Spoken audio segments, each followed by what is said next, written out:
Hello and very welcome everyone to this particular session of the current affairs. So guys, today we are going to learn the current affairs for the 11th of September and see that what we have to discuss and what we can learn from this particular day. So without wasting any time, let's start our session and let's see that what are the points we need to discuss. So first of all, before we start, these are some of the particular points which we are discussing. So we have news from international, national, state, banking and finance, defense, science and tech, sports, important days, appointments and resignation, ranks and reports, summits and conferences.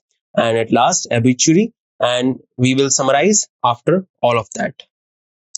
The images used in our slide deck are for educational purpose only. We respect the intellectual property rights of the original creators and owners of these images. If you are the owner of any of the images used in this deck, have any concern or issues, please contact us at sathi@iitk.ac.in and we shall remove the images.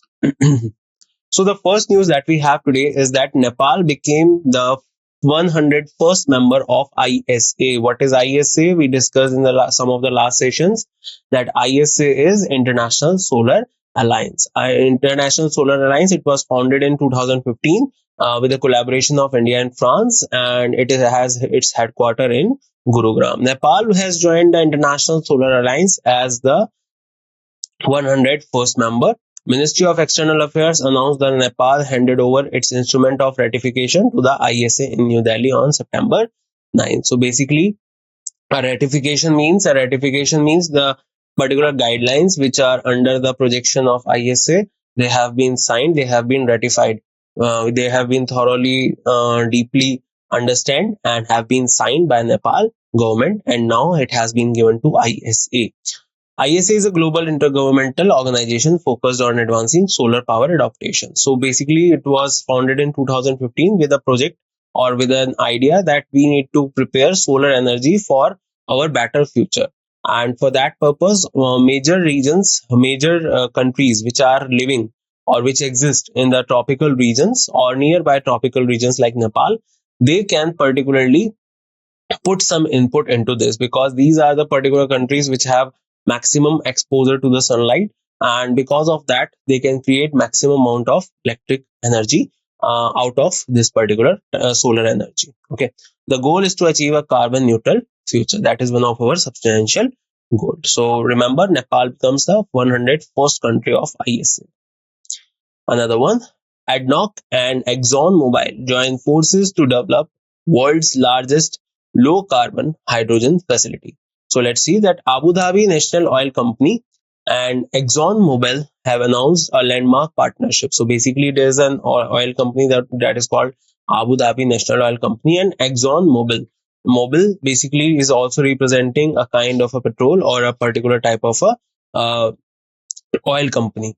The aim to develop the world's largest low carbon hydrogen facility. So basically, whenever we are learning about any kind of venture that is associated with particular development of fuel or particular development of any kind of energy, we are always seeing that they are thoroughly working towards getting the decarbonization.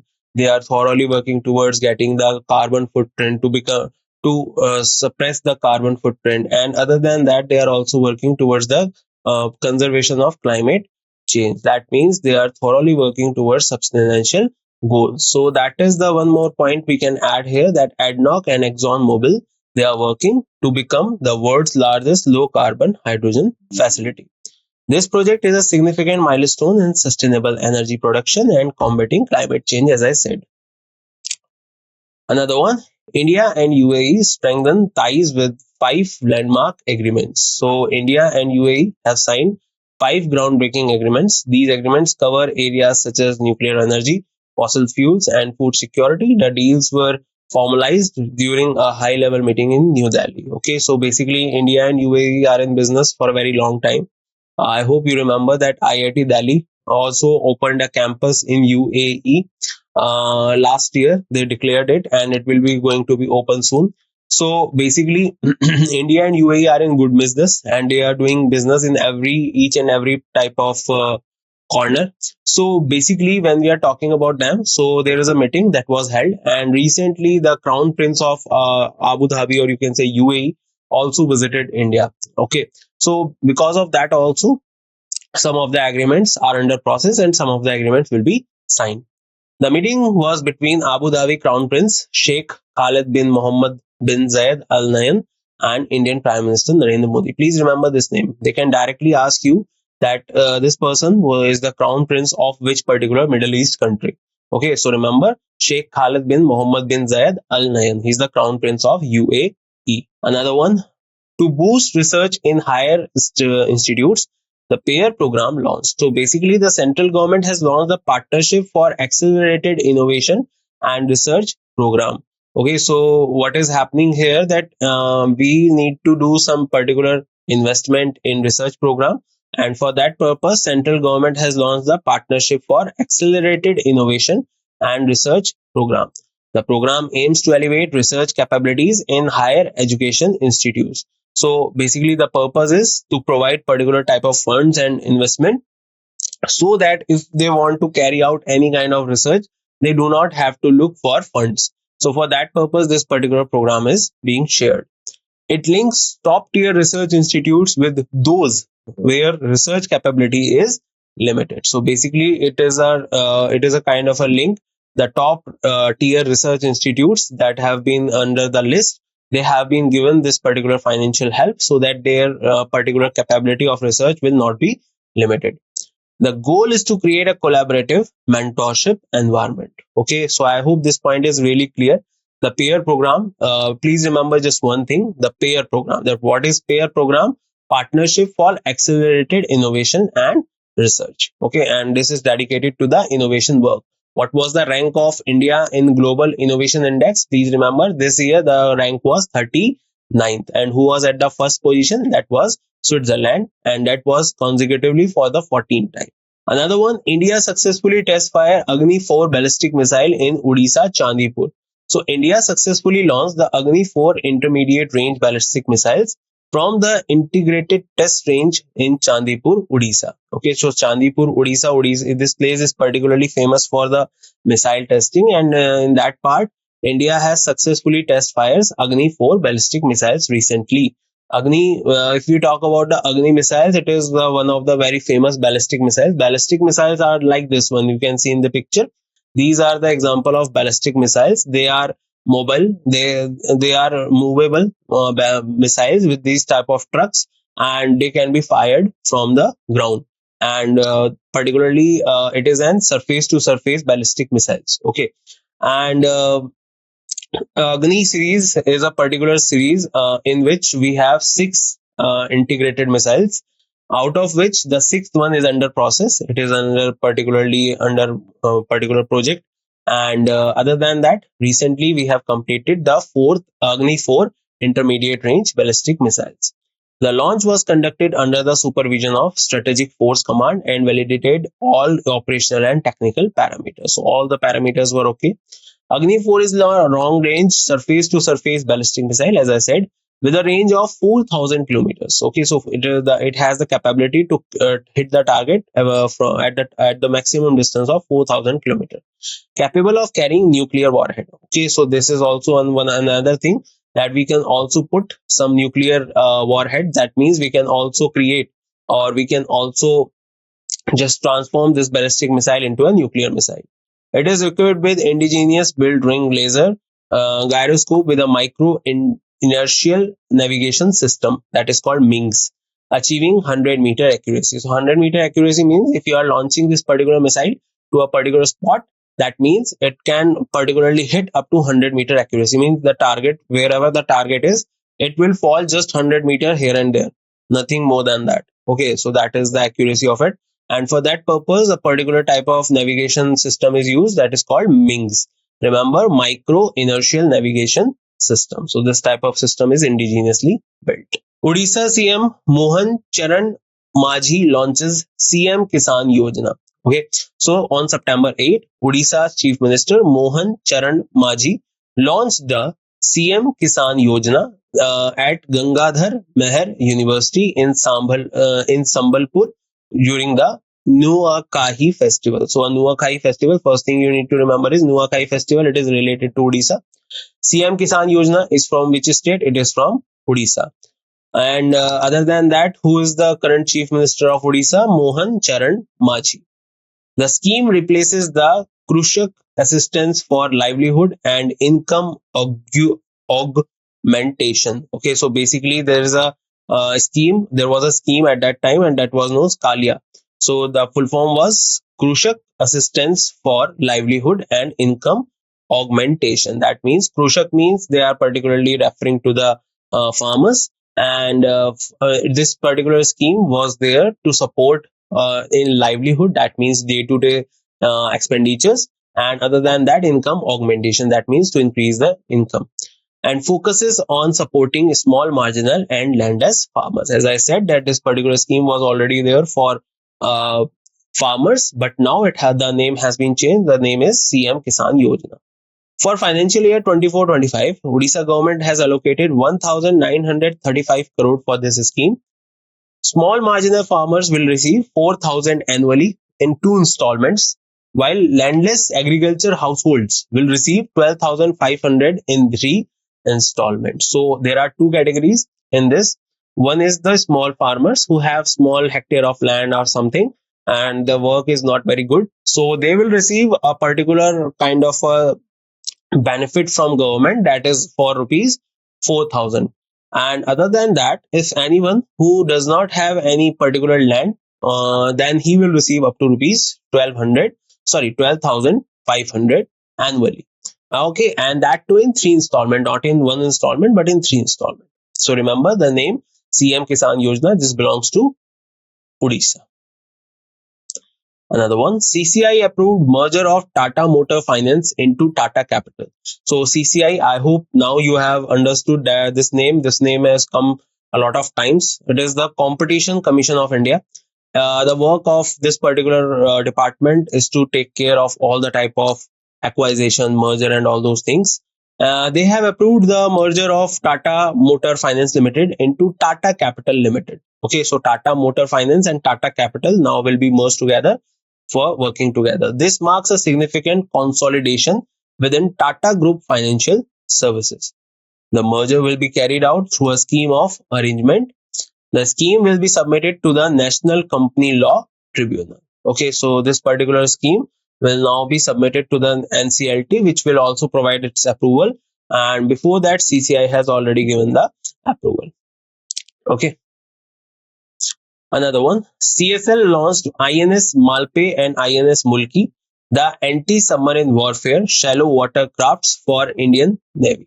So on 10th of September 2024, Cochin Shipyard Limited launched two anti-submarine warfare shallow water crafts named INS Malpe and INS Mulki for the Indian Navy. Okay, so they are particularly anti-submarine warfare. That means they have the capability to see the submarines and hit them and just destroy them. Shallow water crafts, and also shallow water crafts, that means some type of vessels or some type of crafts which are working or which are capable of being in shallow waters, that can also be hit by them. So named as INS Malpe and INS Mulki for the Indian Navy. Okay, these are the fourth and fifth ship of the 8th AESW, that is anti-submarine warfare, and SWC, that is the shallow water craft, being built by CSL for the Indian Navy. What is CSL? Cochin Shipyard Limited. I hope you know that Cochin Shipyard Limited is the largest shipyard limited in India. The vessels are 78.0 meter long, 11.36 meter wide, and have a draught of about 2.7 meter with a displacement of about 900 tons. Okay.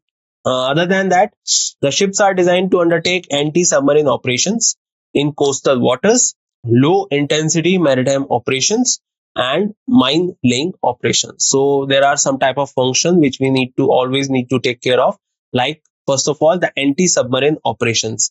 So whenever it is required to find some submarines in the water, in oceans, and kill them nearby the coastal areas, in that category this particular INS Malpe will be very efficient. And low intensity maritime operation means to say when we need to be very cautious, we need not to make any kind of noise, and we need to take out any operation, that is called low intensity maritime operation. And mine laying operation, actually the thing is, when we go into the shallow water, our navies have the capability to put mines into the oceans and seas, so that the particular enemy ships and their submarines will not be entering into our zonal area. So for that purpose, mine laying operations can also be carried out with these ships. In India bolsters naval capabilities, launch of Mahe class anti-submarine warfare vessel. So we just take a look of that. Cochin shipyard launched two new vessels in the Mahe class. Please remember which class it is. Mahe class, and the vessels are Malpe and Mulki. Union Civil Aviation Minister K. Ram Mohan Naidu inaugurated Digi Yatra facility for airports. Digi Yatra facility for 9 airports. So, the 6th of September 2024, Union Minister Kinjarapu Ram Mohan Naidu inaugurated the Digi Yatra facility for 9 airports at Visakhapatnam International Airport. So, first of all, you need to know what is Digi Yatra.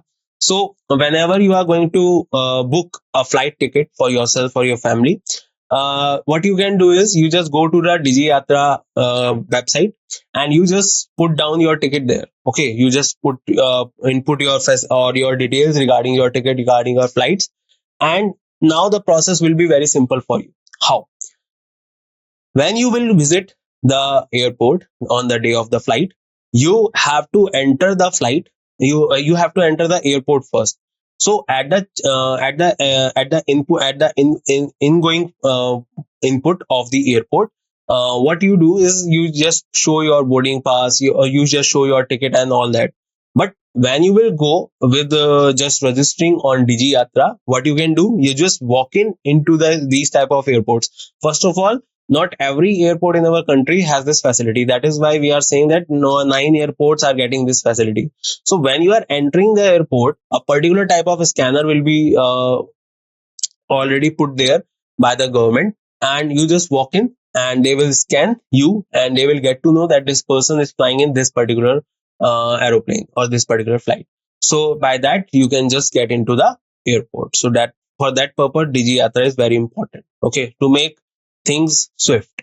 So Visakhapatnam International Airport, 9 airports have been given the Digi Yatra facility. The facility was virtually extended to the 8 other airports under Airport Authority of India, including Coimbatore, Dabolim, Indore, Bagdogra, Ranchi, Patna, Raipur, and Bhubaneswar. During this event, the minister announced the expansion of the Regional Connectivity Scheme introduced in 2016 to enhance regional airport connectivity.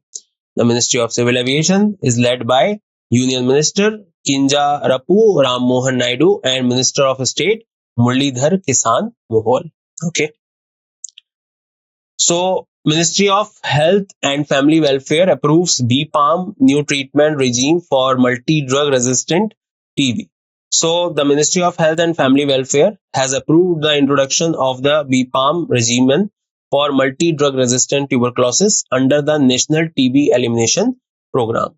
The BPAM regime includes 4 drugs that are bedaquiline, pretominid, linezolid, and moxifloxacin, offering a safer and quicker treatment option compared to the traditional MDR TB treatment. So basically, now a new type of treatment comes into the game, and that is called the BPAM. BPAM is particularly combating with which type of disease, which disease it is combating. It is combating the TB, that is the tuberculosis. Okay, and it has some particular 4 type of drugs which would be given under this particular treatment. The traditional MDR TB treatment can last up to 20 months with severe side effects, while BPAM regimen can cure drugs-resistant TB in 6 months. So this is a kind of an achievement they have achieved. So NTEP aim to eliminate TB in India by 2025. So basically, the particular objective behind all this is that we need to eliminate this particular disease from India, as we have this particular thing in our substantial development goals till 2030. China Green Space launched 10 LEO satellites equivalent to SpaceX Starlink. So on 6th of September, Green Space, a satellite technology company backed by Geely Technology Group. Okay, so remember, G-Space is a satellite technology company. They have launched 10 LEO, that is low Earth orbit satellites from Taiwan Satellite Launch Center in Shaanxi, China.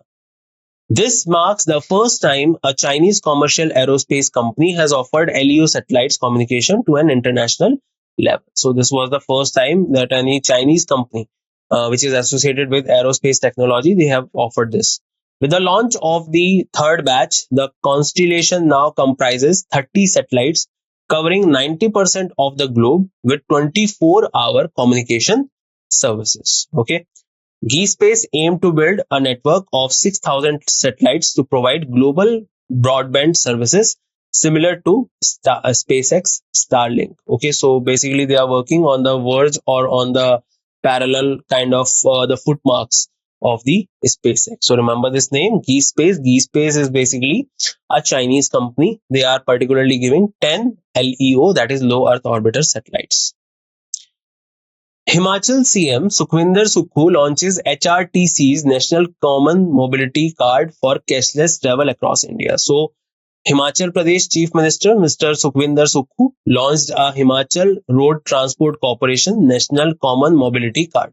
The card has been launched for cashless travel across India. Okay, so they have started a particular card that can be, you can put money into, like your ATM or something else, and you can just use it and you can travel across India. The card allows cashless travel in public transport system nationwide, making HRTC the first state transport undertaking to introduce such an initiative. So it is the first time they have started uh, this type of service. So remember which particular state bus service has started this? HRTC. Developed in collaboration with the State Bank of India, the card is a contactless dual interface EMV chipped based prepaid card. Okay, so as we have the cards these days, it is kind of the similar type of card, and it is in collaboration with which bank? SBI. For banking students, please remember this is very important point. The card comes with one-time issuance fees of rupees 100 and can be easily recharged online or at the designation counters. Like the Metro card, it is very simple. QCI approves NTH Ghaziabad for drone certification. So the Quality Council of India, they have provisionally approved the National Test House Ghaziabad for drone type certification. Okay, so there is a particular training center, I guess. So that is called the National Test House Ghaziabad for drone type certification. So you can give the certification to the drones. This approval is under the Drone Rules 2021. Remember, this is question can come into your exam, that drone rules were launched by or were put by Civil Aviation Department in which year? So in 2021. NTH will assess agriculture drones including Viman Aerospace Technologies Krishi Raj 1.0. The aim is to provide low cost certification service to support India's growing drone sector. Okay, so this particular certification is required because you cannot just go and just buy a particular drone and you just fly it in anywhere. That is not here, because some type of rule and regulations are here also for drones flying. So for that purpose, now you need to take certification from the government, and for that purpose a facility has been provided in Ghaziabad. Tennis, Italy's Jannik Sinner won men's single title at US Open, and Belarus Arena Sabalenka won women's single title. We discussed it already. The US Open Tennis Championship 2024 was held from 19th August to 8th of September at Usta Billie Jean King National Tennis Center in New York. Jannik Sinner of Italy won the men's single title by defeating Taylor Fritz of the USA. I told you also that remember these names. These names are the coming names in the Grand Slams. Okay. Belarusian tennis player Arena Sabalenka won the women's single title by defeating USA Jessica Pegula in the finals. The event was held on outdoor hard courts at the Arthur Ashe Stadium in New York. So remember all these points. Another one, Syria triumphs in the fourth International Cup Football Championship. So Syria won the fourth International Intercontinental Cup Men's Football Championship. Remember this point, Syria. They defeated the defending champion India with 3-0 score in the final round robin match.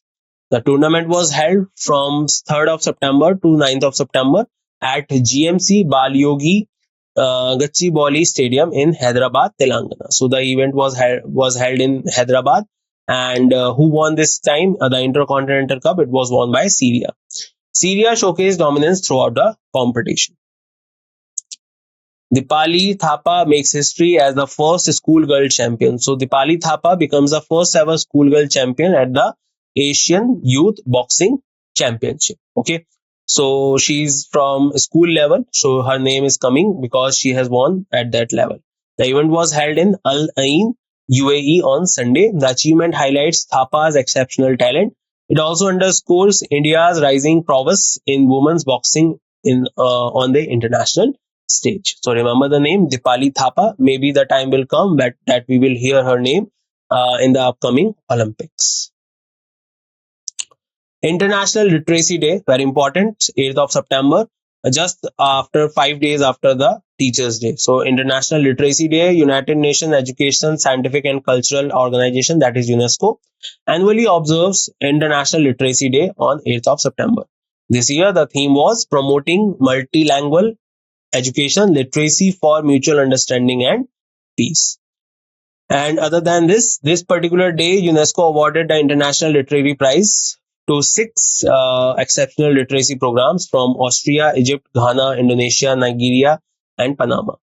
In India, Vice President Jagdeep Dhankar presided as the chief guest at the ILD 2024 celebration in New Delhi.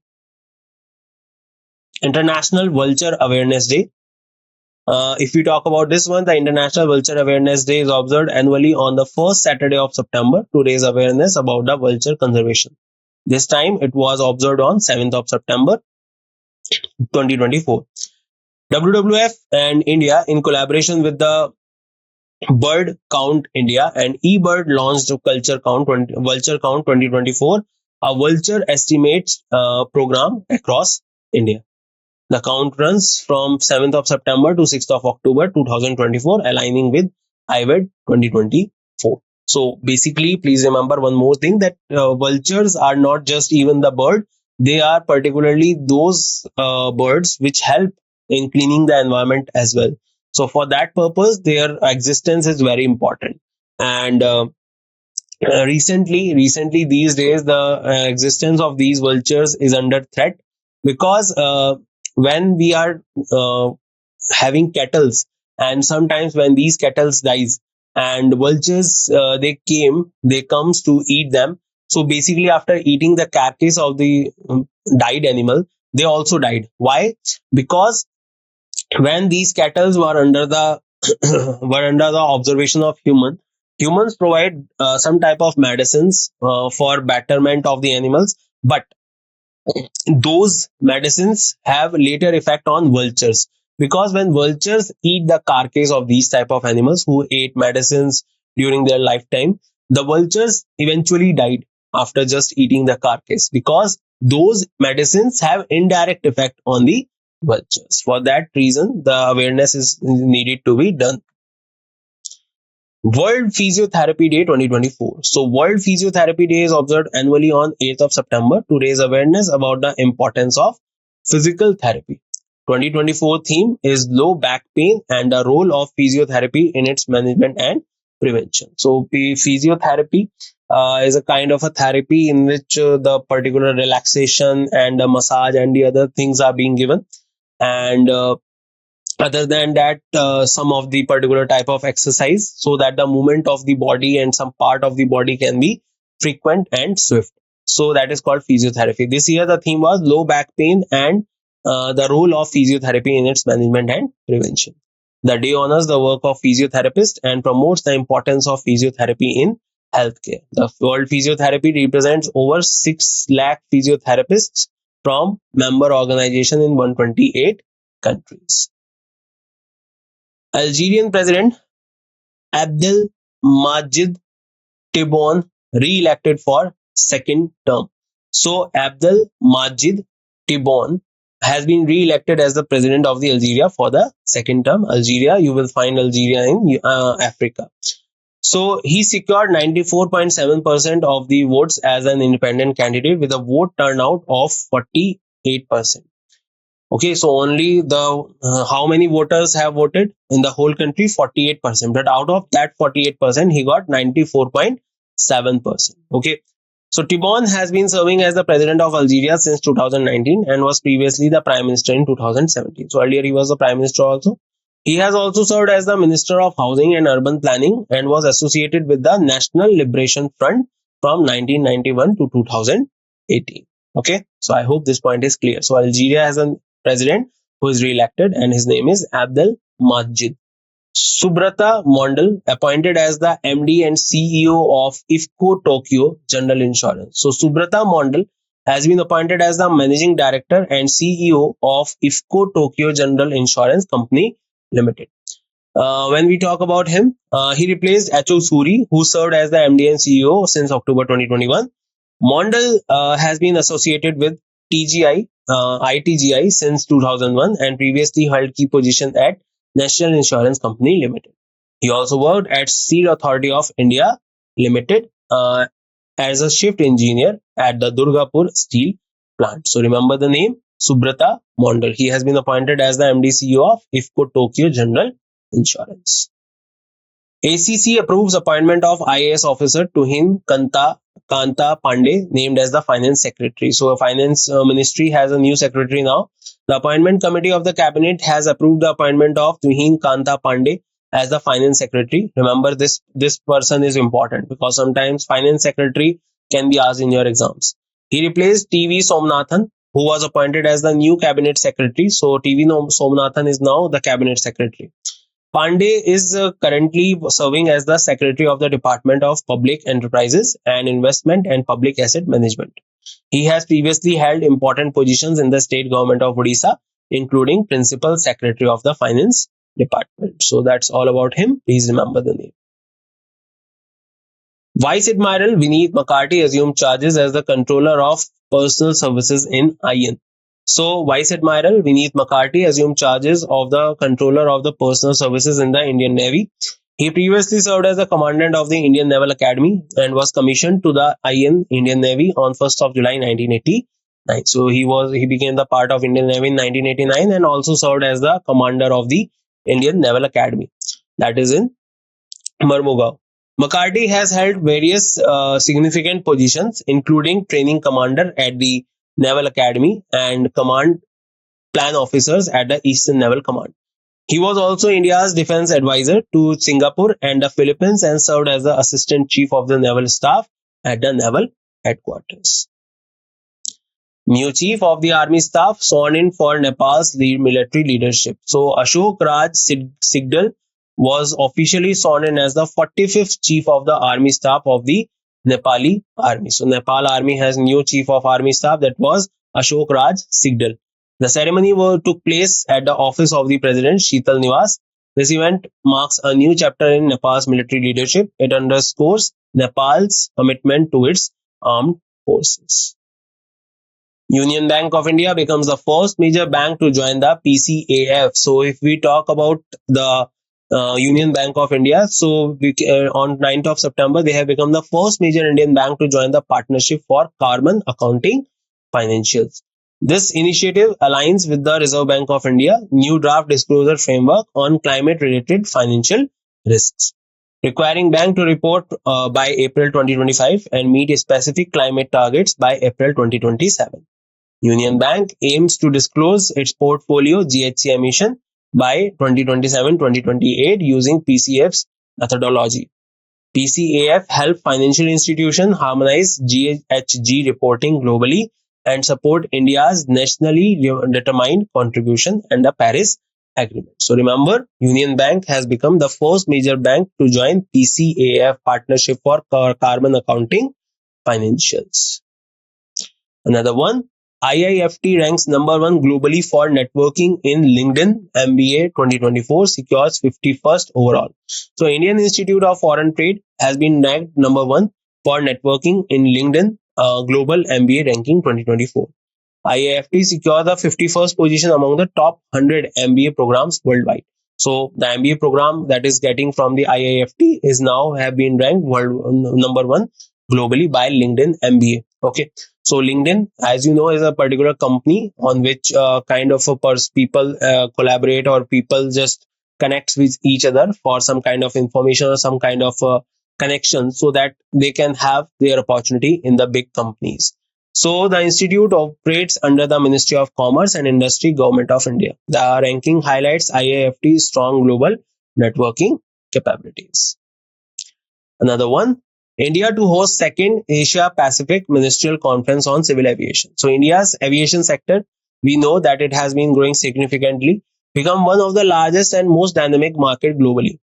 The second Asia Pacific Ministerial Conference on Civil Aviation is scheduled from 11 to 12th of September in New Delhi. The conference is co-hosted by ICAO and Ministry of Civil Aviation. Focus areas include exploring new opportunities for growth, infrastructure, and regional connectivity. Sahitya Academy Award winning English professor K. Chelapan passed away. So, Sahitya Academy awardee and renowned English teacher and translator K. Chelapan passed away at the age of 88 in Chennai, Tamil Nadu. In 2020, he was honored with Sahitya Academy Award for his translation of Rabindranath Tagore novel Gora from Bengali to Tamil. Chelapan was the former professor and head of the Department of English at Bharati Dasan University, Trichy, Tamil Nadu. He has translated many Tamil books into English and has won several literary awards, including the Poet Bharati Dasan Award and the Tamil Chemal Award, and also Sahitya Academy Award, and he died recently. Now let's summarize. Nepal became 101st member of ISA. ADNOC and ExxonMobil joined forces to develop world's largest low-carbon hydrogen facility. India UAE strengthened ties with 5 landmark agreements, and the Prince of UAE visited India. To boost research in higher institutions, PAIR program launched by the Government of India. India successfully test fire Agni 4 ballistic missile in Odisha. Odisha CM Mohan Charan Majhi launches CM Kisan Yojana. CCI approved the merger of Tata Motor Finance and Tata Capitals. In defense, CSL, the Cochin Shipyard Limited, launched INS Malpe and INS Mulki, the anti-submarine warfare shallow water crafts for the Indian Navy. India bolsters naval capabilities, launch of Mahe class anti-submarine warfare vessels. Union Civil Aviation Minister K. Ram Mohan Naidu inaugurated Digi Yatra facility for 9 airports. Ministry of Health approved BPALM new treatment regime for TB. Chinese Ge Space launched 10 LEO satellites equivalent to SpaceX Starlink. Himachal CM Sukhwinder Sukhu launches HRTC National Common Mobility Card for cashless travel. QCI approves NTH Ghaziabad for drone certification. In tennis, Italy's Jannik Sinner won men's single in US Open, and Belarus' Arina Sabalenka won women's single title. Syria triumphs in the 4th International Cup Football Championship. Dipali Thapa marks history as the first schoolgirl champion in boxing. International Literacy Day on 8th of September, International Vulture Awareness Day on 7th of September, and World Physiotherapy Day on 8th of September. Algerian President Abdel Majid has been re-elected for the second term. Subratu Mondal appointed as the MD and CEO of IFCO Tokyo. ACC approves the appointment of IAS officer Tuhin Kanta Pandey as the Finance Secretary. Vice Admiral Vineet McCarthy assumed charges as the Controller for Personal Services in Indian Navy. New Chief of Army Staff sworn in as Nepal military leadership. Union Bank of India becomes the first major bank to join the PCAF. IIFT ranks number 1 globally for networking in LinkedIn MBA 2024, secured 51st overall. India to host the second Asia Pacific Ministerial Conference on Civil Aviation. Sahitya Academy Award winning English professor Professor K. Chelapan passed away. And that's it in this particular session. I hope you find a lot in this session for knowledge and for your current affairs. So we will meet in the next session and we'll see that what we can learn in that. And until then, bye bye. Take care everyone. See you soon.